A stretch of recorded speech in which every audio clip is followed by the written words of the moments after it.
বিএনপির চেয়ারপারসন বেগম খালেদা জিয়ার শারীরিক অবস্থা সংকটাপন্ন, দোয়া চেয়েছেন দেশবাসীর কাছে।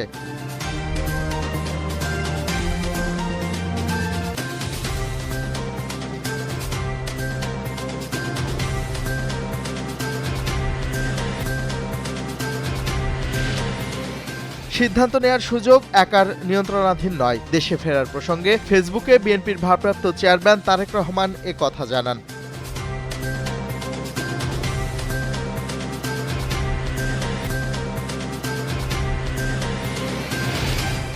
ডিসেম্বরের দ্বিতীয় সপ্তাহে তফসিল ঘোষণা নিয়ে আশাবাদী নির্বাচন কমিশন, এমনটি জানিয়েছেন প্রধান নির্বাচন কমিশনার।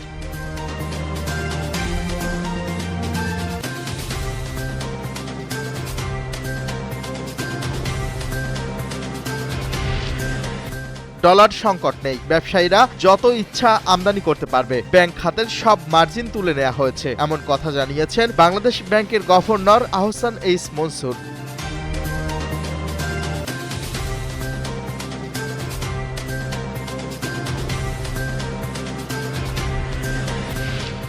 কালাপানি, লিপুলেখ এবং লিম্পিয়াধুরাকে নিজেদের মানচিত্রে অন্তর্ভুক্ত করে নতুন ১০০ রুপির নোট প্রকাশ করেছে নেপাল। এ বিষয়ে কড়া প্রতিক্রিয়া জানিয়েছে নয়াদিল্লি।